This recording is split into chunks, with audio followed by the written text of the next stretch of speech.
السلام الحمد لله نحمده ونستعينه ونستغفره ونؤمن به ونتوكل عليه ونعوذ بالله من شرور أنفسنا ومن سيئات أعمالنا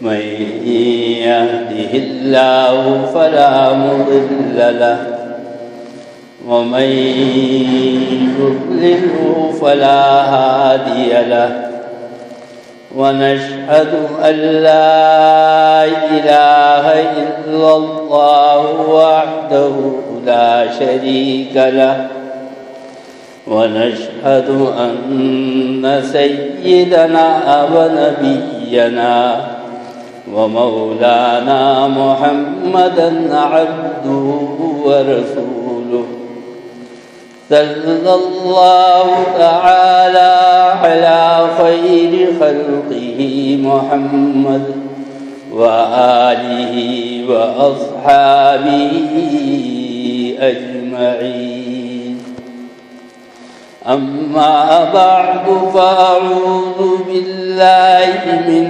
الشيطان الرجيم بسم الله الرحمن الرحيم يا أيها النبي جاهد الكفار والمنافقين واغلظ عليهم ومأواهم جهنم وبئس المصير صدق اللہ. بزرگان محترم و برادران عزیز،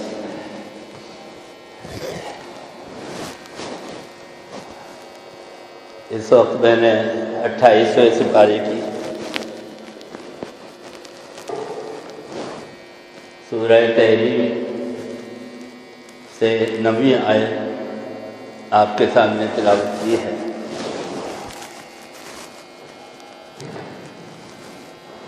اور اس کی ابتدا حضور اکرم صلی اللہ علیہ وسلم کو خطاب کر کے کی گئی ہے.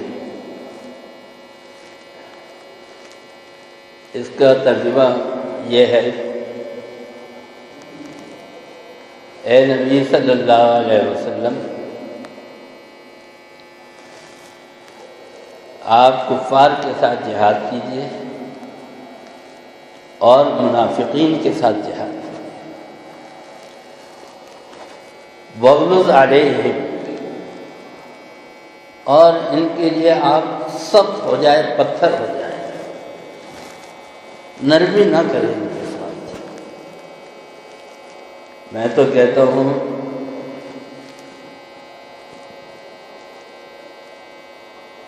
کہ الیکٹرک کے ساتھ بھی جہاد ہونا چاہیے. جس طرح انہوں نے عوام کو، عام آدمی کو، بوڑھوں کو، بچوں کو اسپتالوں میں، یتیم خانوں میں، گھروں میں تکلیف پہنچائی ہے، اللہ تعالیٰ ہی ان کا جرادہ ہے، ہدایت پانے والے نہیں. منافق ہے. اچھا، آپ دیکھیے کہ اللہ تعالیٰ اس آیت کے اندر جو کفار کے ساتھ جہاد کا حکم دے رہے ہیں، تو یہ بات تو سمجھ میں آتی ہے کہ وہ مسلمانوں کے بھی دشمن ہے اور اسلام کے بھی دشمن ہے. لیکن وہ کیا بات ہے کہ جس کی وجہ سے مسلمانوں کی صفوں کے اندر گھسے ہوئے منافقین کے لیے اللہ تعالیٰ فرما رہے ہیں کہ تم ان کے ساتھ جہاد کرو. اس کی وجہ یہ ہے کافر سب کے سامنے کھلا ہوا ہوتا ہے، حمایت کرے گا سامنے کرے گا، مخالفت کرے گا سامنے کرے گا، دشمنی کرے گا سامنے کرے گا، چھپ کے نہیں کرے گا. لیکن جو منافق ہوتے ہیں وہ پیچھے سے وار کرتے ہیں، چھپ کے وار کرتے ہیں، اور ان آیتوں سے یہ پتہ چل رہا ہے کہ وہ مسلمانوں کے بھیس کے اندر حملہ کرتے ہیں، وار کرتے ہیں۔ انہی میں یہ لوگ بھی ہیں جو ہمارے سروں پر مسلط کرتے ہیں۔ اس آیت کا مضمون یہ ہے، جہاد اصل میں ہے کیا؟ یہ ایک کوشش کا نام ہے، جوہد سے نکلا ہے۔ جوہد کے معنی ہے کوشش کرنا۔ آپ کوئی کام کرتے ہیں، مثلا کھانا کھانا ہے، اس کے لیے آپ کوشش کرتے ہیں، ریس تلاش کرتے ہیں، اس کو پکاتے ہیں، اس کو ایک پروسیس سے گزارتے ہیں، تب کہیں جا کر وہ کھانا آپ کے لیے تیار ہوتا ہے۔ نماز کے لیے آپ آتے ہیں، اس کے اندر کوشش یہ ہے کہ آپ وضو کرتے ہیں، اپنے آپ کو پاک صاف کرتے ہیں، جگہ کو پاک صاف کرتے ہیں، اور اس کے بعد پھر آپ نماز پڑھتے ہیں۔ لیکن قرآن کریم جہاں پر قتال کا ذکر کرتا ہے اور جہاد کا ذکر کرتا ہے، اس سے مراد یہ کوشش نہیں ہے جو ہم چھوٹے چھوٹے کاموں کے اندر کرتے ہیں۔ حالانکہ جہاد کے اندر بہت سی قسمیں ہیں۔ جہاد بالقلم ہے، قلم کے ذریعے سے، تحریروں کے ذریعے سے حق بات لکھنا، حق بات پہنچانا اور حق کا علم بلند کرنا، یہ ہمارے اکابرین کا طریقہ رہا ہے۔ حضرت امام ابن حنبل رحمۃ اللہ علیہ نے اسی کے اندر اپنی جان دی۔ ہمارے بر صغیر کے اندر مولانا انور کاشمیری رحمۃ اللہ علیہ، انہوں نے جہاد کیا۔ ایک اخبار کے مصنف تھے، رسالہ لکھا تھا۔ یہ تو ہے قلم سے جہاد۔ ایک جہاد ہے جو جہاد بالسیف ہے، اور جس طرح انسان کی روٹی کے بغیر زندگی ممکن نہیں ہے، زندگی کی بقا ممکن نہیں ہے، اسی طرح یہ بھی اتنا ہی انسان کے لیے، اسلام کے لیے اور مسلمانوں کے لیے ضروری ہے کہ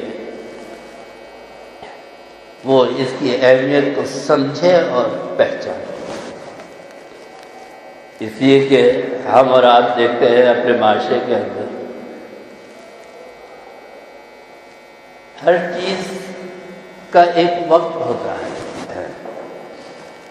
ایک وقت ہے کہ بچہ کمزور ہے، اس وقت اس کو آپ تربیت کرتے ہیں اس کی ابتدائی تعلیم سے، اس کی پڑھائی سے۔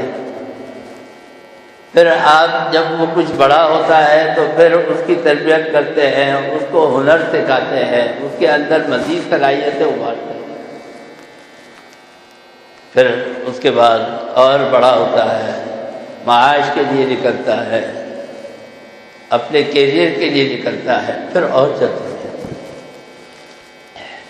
بالکل اسی طریقے سے آپ صلی اللہ علیہ وسلم نے فرمایا کہ اسلام کی ترویج اور تدوین بھی ایسے ہی ہوئی ہے۔ قال رسول اللہ صلی اللہ علیہ وسلم بدأ الاسلام غریبا، اسلام جب آیا ہے تو کمزور تھا، اجنبی تھا، اس کو پہچاننے والا کوئی نہیں تھا، اور یہی وجہ ہے کہ شروع میں جن لوگوں نے اسلام قبول کیا ہے انہوں نے بڑی بڑی تکلیفیں اٹھائی ہیں۔ آج ہم کیا کرتے ہیں، زیادہ سے زیادہ درس قرآن کر لیتے ہیں، تعلیم کر لیتے ہیں، اور بہت زیادہ احسان کرتے ہیں تو عبادات کرنے سے، لیکن اگر حضور اکرم صلی اللہ علیہ وسلم کی صرف اطلاع کر کے نماز روزہ کر کے اگر دنیا سے تشریف لے جاتے تو آج مسلمانوں کا یہ وقار اور یہ عزت اور یہ مقام جو آپ صلی اللہ علیہ وسلم نے پورے کے پورے دین کو حاصل کر کے حاصل کیا، وہ شاید مقام ہمیں نہیں ملتا۔ حضور اکرم صلی اللہ علیہ وسلم نے 33 سے زیادہ غزوات کے اندر حصہ لیا، بہت سارے جنگوں کے اندر آپ نے صحابہ کو روانہ کیا۔ جہاد ہوتا ہے تلوار سے، ہتھیار سے۔ ایک زمانہ تھا کہ نیزوں سے جنگیں لڑی جاتی تھیں، تیروں سے جنگیں لڑی جاتی تھیں۔ آج کا دور وہ نہیں ہے کہ نہ تلوار ہے، نہ تیر ہے اور نہ نیزے۔ آج کا دور جو ہے وہ ٹینکوں کا دور ہے، بلکہ اب اس وقت جو جنگ لڑی جا رہی ہے دنیا کے اندر وہ کمپیوٹرائز جنگ لڑی جا رہی ہے۔ یعنی ایک وقت تھا کہ فوجی جو ہے وہ بم ہاتھ سے پھینکتے تھے، ہاتھ سے مشین میں ڈالتے تھے۔ اب ایسا طریقہ ایجاد ہو گیا ہے، کمپیوٹر کے ساتھ اس کو اس طرح منسلک کر دیا ہے کہ وہ ایک کمرے کے اندر کنٹرول روم کے اندر بیٹھے ہوئے ہیں، مشینیں ایک جگہ فٹ کی ہوئی ہے اور وہ وہاں سے کمپیوٹر کو کمانڈ دے کر بٹن دباتے ہیں اور وہاں سے جنگ کرتے ہیں۔ یہ آج کل کی جنگ ہے۔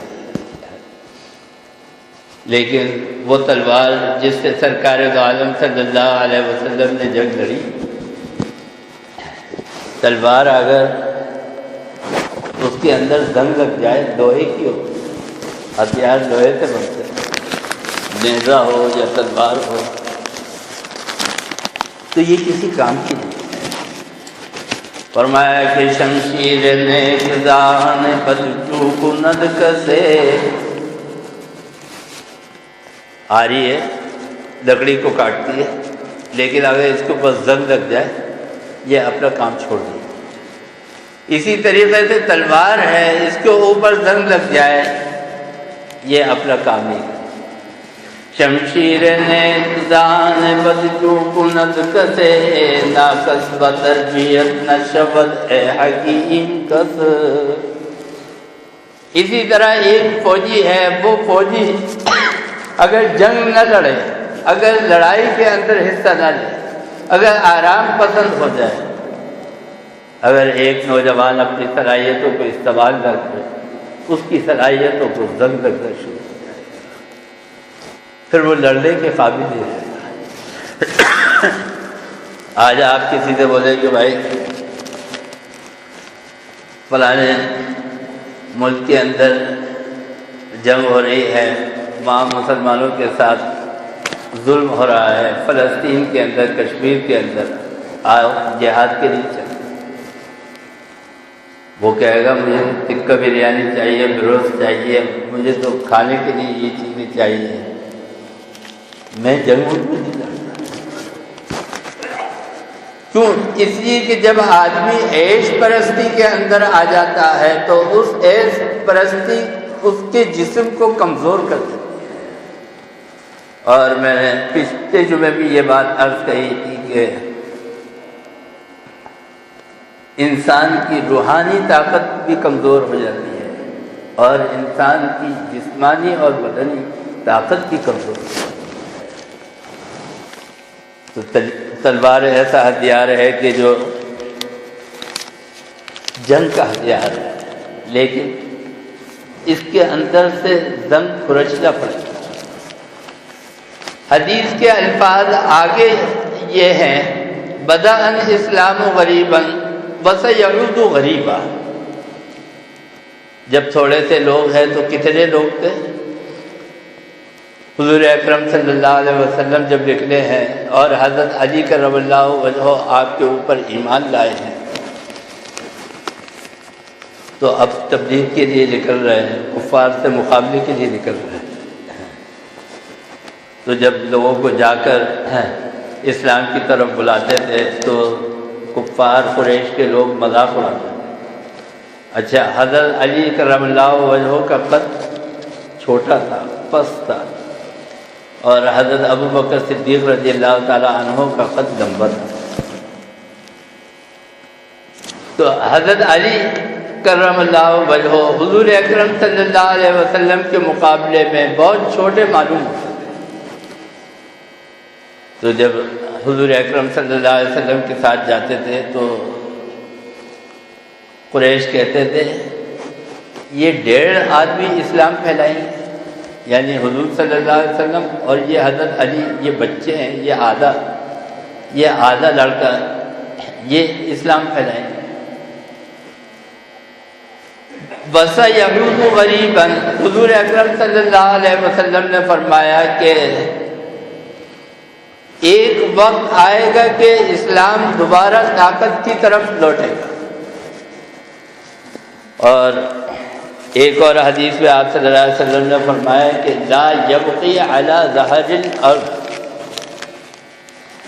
دنیا کا کوئی خطہ، دنیا کی کوئی زمین باقی نہیں رہے گی جب تک کہ اس زمین کے اوپر ظاہر نہ ہو جائے بیت مدر ولا وبر، یہاں تک کہ خشکی کا اور یہاں تک کہ تری کا یعنی سمندر کا، الا ادخلہ اللہ،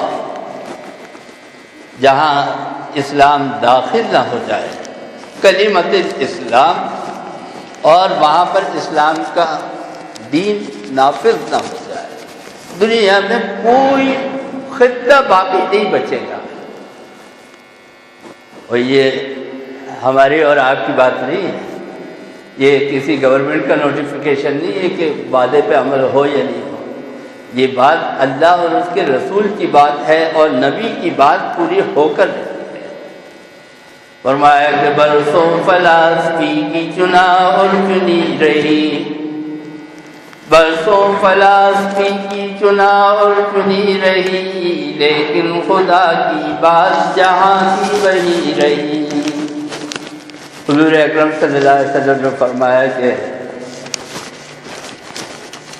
دنیا کے ہر چپے میں اسلام نافذ ہوگا، اور ساتھ میں آپ نے فرمایا بعزی عزیز، کچھ لوگ اس کو خوشی سے قبول کریں گے، عزت کے ساتھ اس کو قبول کر لیں گے، ان کو دعوت اسلام پیش کی جائے گی، وہ اس کو مان لیں گے۔ اور آپ نے فرمایا او ذلی ذلیل، اور کچھ لوگ جو ہے وہ ذلت اور رسوائی کے ساتھ اس کو قبول کریں گے۔ کیا مطلب؟ آپ کو وزیر اعلیٰ ہاؤس سے بلایا جائے کہ بھئی آپ یہاں پر حاضر ہو جائے فلاں دن، آپ نے کہا کہ بھئی میں نہیں جانا، آپ نہیں گئے، دوسرے دن وزیر اعلیٰ ہاؤس سے پولیس آئے گی اور پولیس آپ کو لے کے جائے گی اور لے جا کے آپ کو وزیر اعلیٰ کے سامنے پیش کرے گی۔ اگر پہلے آپ چلے جاتے ہیں بلانے کے اوپر تو عزت کے ساتھ جاتے ہیں، اور جب آپ پولیس کے کٹہرے کے اندر آئے تو اب آپ رسوائی اور ذلت کے ساتھ آئے تو آج بھی، لیکن آج رسوائی کے ساتھ۔ ہم لوگ نماز کے لیے آتے ہیں، بہت سارے لوگ 5 وقت کی نماز پڑھتے ہیں، اللہ تعالیٰ ان کے اوپر انعامات کی بارش کرتا ہے، رحمتوں کی بارش کرتا ہے، ان کے اوپر اپنی رحمتیں اور برکتیں نازل کرتا ہے۔ لیکن کچھ لوگ ہیں کہ جن کو پرواہ نہیں ہے، انہوں نے جمعے کی نماز پڑھی، عید کی پڑھی نہیں پڑھی، بے فکری ہے، اپنے لگے ہوئے کام کے اندر لگے ہوئے۔ ایک وقت آتا ہے مولانا جلال الدین رومی رحمۃ اللہ علیہ فرماتے ہیں اللہ تعالیٰ کسی بیماری میں، کسی مقدمے میں، کسی تکلیف میں، کسی پریشانی کے اندر ایسا اس کو پھنسا دیتے ہیں کہ اب یہ دوڑا ہوا آتا ہے، اور جب یہ دیکھتا ہے کہ میرا مسئلہ کہیں سے حل نہیں ہو رہا تو اب آ کر اللہ کے بارگاہ کے اندر اللہ کے قدموں میں گرنا پڑتا ہے۔ یہ جو نماز پڑھنے آیا ہے یہ ایسے آیا ہے جیسے پولیس اس کو پکڑ کے لائی ہے۔ آج یہ پھنسا ہے اپنے کام کی وجہ سے، تو آج یہ اللہ کے دربار میں آیا ہے۔ حالانکہ اللہ تعالیٰ جو ہے اس کو بھی یہ نہیں کہتے کہ تو اپنے مطلب کی وجہ سے آیا ہے، اپنے غرض سے آیا ہے تو جا، ہم نماز قبول نہیں کرتے۔ فرمایا کہ ہر کے خواہد کو بھی آؤ، ہر کے خواہد کو بھی رو، ہر کے خواہد کو بھی آؤ، ہر کے خواہد کو بھی رو، دارو کی رو حاجی ہو در بدری درگاہی۔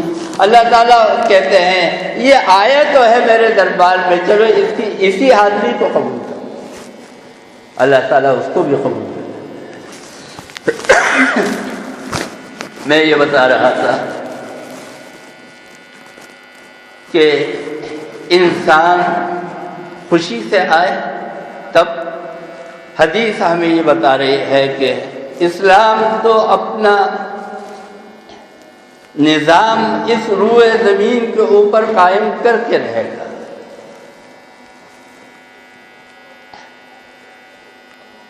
جب مدینہ منورہ میں تشریف لائے سرکار دو عالم صلی اللہ علیہ وسلم اور آیت نازل ہوئی اذن للذین یقاتلون بانہم ظلموا، اب آپ مدینے میں آ گئے، اب مدینے میں آنے کے بعد اب یہاں پر آپ بیٹھیے گا نہیں، کیا کرنا ہے یہاں پر؟ اب آپ نکل کھڑے ہو، اب آپ قتال کریں، اب آپ جہاد کریں۔ ایک چیز تو یہ ہے نا، میں اکثر کہا کرتا ہوں کہ آج کا جو دور ہے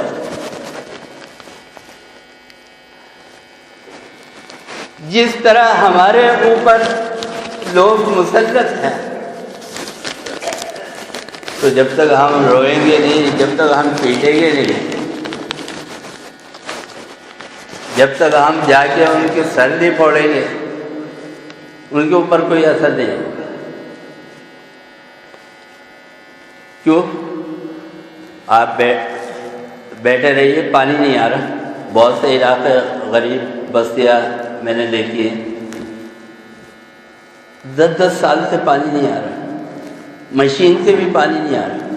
یہاں تو چلے ہم مشین لگاتے ہیں، مشین سے پانی آ جاتا ہے، بہت ساری جگہ ایسی ہے وہاں مشین سے بھی پانی نہیں آ رہا۔ اچھا کیا پانی نہیں ہے؟ ابھی آپ فون کریں 4000 کا ایک ٹینکر آپ کو ڈبل ٹینکر ملے گا، وہ اللہ کے آپ کو پانی دے دے گا، تو اس کا مطلب ہے پانی تو ہے۔ لیکن کیا ہے، میں نے بتایا جب انسان کمزور پڑ جاتا ہے، سست پڑ جاتا ہے، کاہل پڑ جاتا ہے، تو پھر ہر کمزور چیز اس کا وجود جو ہے وہ خطرے میں پڑ جاتا ہے۔ جرم ضعیفی کی سزا مرگ مفاجات، چیونٹی ہے، حقیر سی مخلوق ہے، راہ چلتے پاؤں کے نیچے آ جاتی ہے، کچل دیتے ہیں، پتہ بھی نہیں ہوتا کتنی ہزاروں چیونٹیاں جو ہے وہ کچل دی جاتی ہیں۔ گھاس ہے، نباتات ہے، زمین سے اگتی ہے، کھیتوں کے اندر جانوروں کی غذا بن جاتی ہے۔ جانور آپ پالتے ہیں، اللہ نے جانور پیدا کیے ہیں، اس میں مرغی آپ کھاتے ہیں، بکری آپ کھاتے ہیں، حلال گوشت کھاتے ہیں، گائے کا گوشت کھاتے ہیں۔ آپ تصور کر سکتے ہیں آپ کو کوئی پکڑے اور ہاتھ پاؤں باندھ کے ڈال دے اور آپ کو چھری سے یا پستول سے آپ کو مار دے، کیا آپ کے اوپر بے بسی کا عالم ہوگا، کیا گزرے گی آپ کو، آپ اندازہ کر سکتے۔ لیکن ایک جانور ہے، آپ اس کو ہاتھ پاؤں پکڑ کے آپ اس کو ذبح کر دیتے ہیں۔ میں کیا بتا رہا ہوں، اللہ نے ایک نظام رکھا ہے، اور وہ نظام یہ ہے، تقدیر کے قاضی، تقدیر جس نے لکھی ہے وہ کون ہے؟ اللہ۔ تقدیر کے قاضی کا یہ فتویٰ ہے ازل سے،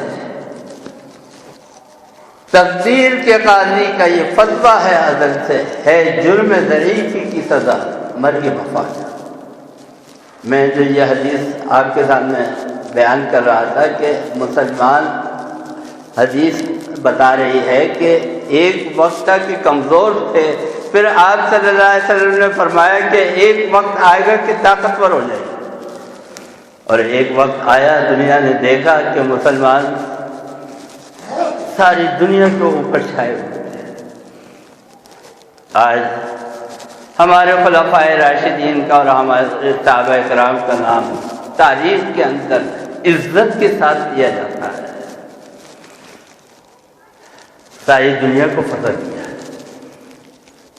لیکن یہی مسلمان جب کمزور ہو گئے اور پست ہو گئے، طاقت کمزور ہو گئی۔ میں کیا بات عرض کر رہا تھا؟ میں یہ بات عرض کر رہا تھا کہ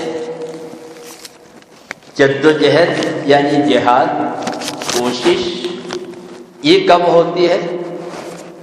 جب انسان کی صلاحیتوں کے اوپر زنگ نہ لگا ہوا ہو، ایسے ہی جیسے تلوار کے اوپر اگر زنگ لگ جائے تو پھر وہ کام نہیں۔ اسی طرح اگر آپ کی صلاحیتیں ہیں، ایک بچہ ہے بہت بہادر ہے، لڑتا ہے، دو چار کو لڑائی میں گرا دیتا ہے، مارتا ہے، بچے آپس میں شیطانی کرتے ہیں، ایک دوسرے کو گراتے ہیں، مارتے ہیں۔ آپ دیکھیں والدین جب یہ دیکھتے ہیں کہ یہ بچہ جو ہے اس کے اندر صلاحیتیں ہیں، اس کے اندر جوہر ہے، بہادر ہے، نڈر ہے، کہتے ہوئے تم فوج کے اندر چلے جاؤ، اس کو فوج کی ٹریننگ کرا دیں۔ اور فوج کی ٹریننگ آپ کو پتہ ہے کیسی ہوتی ہے کہ اچھے اچھے بڑے بڑے لیڈر لوگ جو ہے وہ بھاگ جاتے ہیں۔ اتنی مشقت والی ٹریننگ ہوتی ہے کہ بس جو اس کے اندر کامیاب ہو گیا اور جس نے اس امتحان کو پاس کر لیا، بس وہ آگے بڑھ گیا۔ پھر وہ دیکھیے کوئی کمانڈر بن رہا ہے، کوئی میجر بن رہا ہے، کوئی جنرل بن رہا ہے، کوئی آرمی چیف تک پہنچ رہا ہے۔ لیکن جو پہلے ہی مرحلے کے اوپر گر گیا وہ پھر جنگ نہیں لڑ سکتا۔ ہم آج اتنے کمزور ہو گئے، اتنے کمزور ہو گئے، بس ایک چیز بچی ہے ہمارے اور آپ کے پاس، یہ نوٹ کر لیں، آج کاپی پہ لکھ لیجیے، اور وہ کیا ہے؟ وہ ہے آکسیجن۔ یعنی پانی ہماری پہنچ میں نہیں، بجلی ہماری پہنچ میں نہیں، گیس ہماری پہنچ میں نہیں، بلکہ اتنے ہماری پوزیشن کمزور ہو گئی ہے غلاموں والی۔ غلام ہوتا ہے نا کہ اس کو کھانا دے دو تو کھا لے گا، پانی دے دو تو پی لے گا، کپڑے پہنا دو تو پہن لے گا، وہ حال ہمارا ہو۔ یعنی ہم پیسے دیتے رہے، ہم اپنے جیبیں خالی کرتے رہے، لیکن ہم اتنے کمزور ہیں کہ آج ہم وہ اپنے حقوق لینے کے لیے آج ہمارے پاس کوئی راستہ نہیں۔ بس یہ کیا ہے؟ ایمان کی کمی۔ یا ایھا النبی جاہد الکفار، ایک طرف تم کرو جہاد کفار سے، اور دوسری طرف جہاد کرو تم کس سے؟ منافقین سے۔ سادہ سی بات ہے، سمجھانے کے لیے کہہ رہا ہوں۔ اور یہ کوئی آپ اپنے اوپر مت لے لیجیے گا، میں ایک پورے معاشرے کی بات کر رہا ہوں۔ کسی بھی چیز کا دوہرا معیار اور ڈبل اسٹینڈرڈ، یہ ہے نفاق۔ یعنی ایک کے لیے معیار کچھ، ہمارے یہاں کیا ہے، ہمارے یہاں حکمران کے لیے معیار کچھ اور ہے، جو رعایا ہے اس کے لیے معیار کچھ اور ہے، جو عوام ہے اس کے لیے معیار کچھ اور ہے، جو ایک پیر صاحب ہے، مولوی صاحب ہے، بڑی بڑی گاڑیاں رکھی ہوئی ہیں، ان کے لیے معیار کچھ اور۔ بلکہ علامہ اقبال نے تو اس کا تذکرہ بھی کیا، فرمایا کہ مجھ کو تو میسر نہیں مٹی کا دیا ابھی،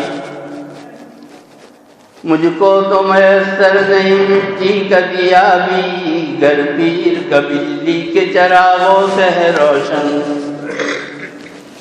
میں نے خود دیکھا، ہمارے یہاں ختم بخاری شریف ہوتی ہے، سارے مدارس سے علماء آتے ہیں، اوہو ایسی ایسی گاڑیاں، ایسی ایسی لینڈ کروزر، ایسی ایسی مرسیڈیز۔ میں یہ بتا رہا ہوں کہ یہ ہمارا ڈبل اسٹینڈرڈ ہے، دوہرا معیار ہے۔ میں اگر یہاں کھڑے ہو کے کہوں کہ آپ سادگی اختیار کریں، قناعت اختیار کریں، اپنی زندگی کے اندر آپ حضور اکرم صلی اللہ علیہ وسلم والی زندگی لائیں، میں کس منہ سے کہوں گا؟ ایک صاحب مجھے کہہ رہے آپ کے پاس یہ جو موٹر سائیکل ہے یہ بہت خراب ہے، آپ اچھی سی کوئی گاڑی لے لیں۔ میں نے بولا بھائی گاڑی پیسوں کی آتی ہے، اور حلال پیسوں میں تو آپ کوئی اچھی بڑی گاڑی رکھ نہیں سکتے۔ اور میں نے کہا کہ اگر آدمی حلال کے علاوہ اگر دوسرے راستے کے اوپر جائے گا، یعنی اگر حرام کی طرف آدمی جائے گا، میں نے کہا کہ جس دن میں گاڑی لوں گا ناجائز کماؤں گا تو اس دن میری زبان سے تاثیر ختم ہو جائے گی۔ ہم اور آپ نمونہ لیے پھرتے ہیں کس کا؟ سرکار دو عالم صلی اللہ علیہ وسلم کا۔ معیار ہمارا کیا ہے؟ معیار ہمارا یہ ہے کہ فلانے کا معیار کچھ ہے، اور اچھا یہ چیز صرف یہ بڑوں میں ہی نہیں ہے، یہ نیچے بھی ہے۔ میں صرف آپ کو دونوں چیزیں سامنے رکھ رہا ہوں کہ یہ بھی دیکھ لیں اور یہ بھی دیکھ لیں۔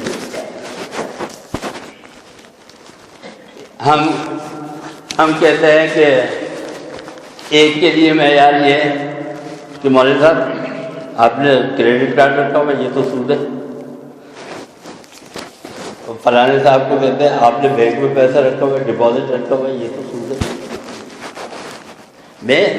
میرے تو سمجھ میں بات آتی نہیں، کوئی عالم مجھے بیٹھ کے سمجھا دے۔ مولانا صاحب یہاں تشریف رکھتے ہیں، جو چیز کسی ایک کے لیے حلال ہے وہ دوسرے کے لیے بھی حلال ہے۔ جس کو شریعت نے حلال کر دیا آپ کے لیے، وہ سب کے لیے حلال ہے، اور جو چیز میرے لیے حرام ہے وہ آپ کے لیے بھی حرام ہے۔ یہ تو نہیں ہے کہ اللہ تعالیٰ نے سور اور خنزیر جو ہے وہ میرے لیے تو حرام رکھا ہو اور کسی دوسرے کے لیے اس کو حلال کر دیا۔ وہی چیز ہے، آپ ٹی وی دیکھنا حرام ہے، کیبل دیکھنا حرام ہے، وہ اس لیے کہ ظاہر بات ہے اس سے برائی پھیلتی ہے، فحاشی پھیلتی ہے۔ لیکن ایسے بھی خبیث لوگ مجھے ملتے ہیں، وہ کہتے ہیں کہ کیبل تو حرام ہے، انٹرنیٹ میں کیا ہے؟ انٹرنیٹ سے بڑی برائی تو ہے ہی نہیں۔ یعنی جو آپ کھولیں گے تو اس کے بعد بس آپ کا ایمان نہیں رہے گا، آپ موبائل میں انٹرنیٹ رکھے یا لیپ ٹاپ کے اندر آپ انٹرنیٹ رکھے یا آپ کمپیوٹر کے اندر انٹرنیٹ رکھے یا آپ واٹس ایپ کے موبائل میں تصویریں نہیں ہوتی، واٹس ایپ پہ تصویریں نہیں ہوتی. میں یہ کہہ رہا ہوں یہ مناسبت ہے. یعنی ہم ایک چیز کو سمجھتے ہیں کہ یہ جو توجیہ پیش کرنا ہے نا، ارے مولانا صاحب آپ جو ہے نا آپ کے یہ ٹکلوں سے اوپر یہ نیچے کیوں ہو گئے پارٹی بھائی، تو آپ کی کیوں ہو گئے؟ نہیں، آپ تو عالم ہیں، امام ہیں، تو آپ کی تو اوپر ہونے چاہیے. بس میں یہ چیز میرے کوئی عالم مسئلہ حل کر دے کہ شریعت کے اندر کوئی یہ اسٹینڈرڈ بتایا گیا ہو کہ بھائی میرے لیے یہ چیز جو ہے وہ جو ہے ناجائز ہے اور فلانے کے لیے یہ چیز جو ہے یہ جائز ہے. کیبل اگر خراب ہے میرے لیے بھی خراب ہے، آپ کے لیے بھی خراب ہے. انٹرنیٹ اگر میرے لیے خراب ہے آپ کے لیے بھی خراب ہے. اگر کتا کوئی حرام ہے تو وہ میرے لیے بھی حرام ہے، آپ کے لیے بھی حلال. یہ کیا بات ہے؟ یہ خباثت ہے، منافقت ہے کہ آپ کہیں کہ نہیں میں ایک چیز تو رکھ لوں گا یہ کم بری ہے اور دوسری چیز جو ہے وہ زیادہ بری ہے وہ میں نہیں رکھوں گا. میں ابھی اس کی بحث میں نہیں پڑھ رہا کہ اچھی ہے یا نہیں ہے، جائز ہے یا نہیں ہے. میں یہ کہہ رہا ہوں اگر بری ہے تو آپ بری کہیں اور اگر اچھی ہے تو آپ اچھی کہیں. یہ نہیں ہے کہ آپ دورہ میں بس. میں یہ بتا رہا ہوں کہ اس آیت کے اندر اللہ تعالیٰ نے جو چیز بیان کی ہے وہ یہ کہ منافقین کے ساتھ جہاد کرو. یعنی آپ سوچیں کہ کفار کے ساتھ جہاد تو سمجھ میں آتا ہے لیکن منافقین کے لیے اس لیے کہ وہ مسلمانوں کے لباس کے اندر. اور آپ دیکھیں کہ آج بہت بڑی ایک تعداد جو ہے وہ ٹوپی داڑھی مولوی کے ہولیے اور اس سے قوم کو بہت نقصان پہنچ رہا ہے.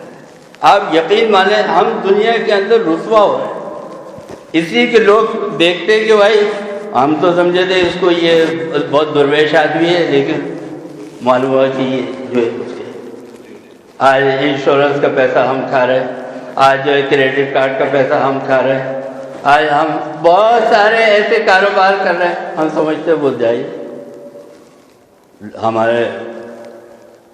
ہمارے خون کے اندر. میں یہ بتا رہا ہوں جب یہ چیزیں آپ کی خون میں شامل ہو گئی تو بس اب آپ کمزور پڑ گئے اور جب آپ کمزور پڑ گئے تو ہے جرم ضعیفی کی سزا مرگ مفاد تو ختم ہو گیا.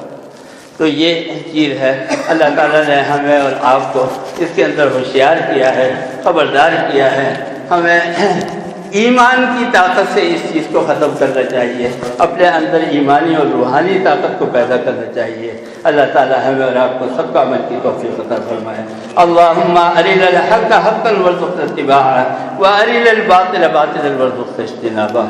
وصلی اللہ تعالی علی خیر خلقہ محمد وآلہ واصحابہ اجمعین. السلام علیکم.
أشهد أن لا إله إلا الله أشهد أن لا إله إلا الله أشهد أن محمدا رسول الله أشهد أن محمدا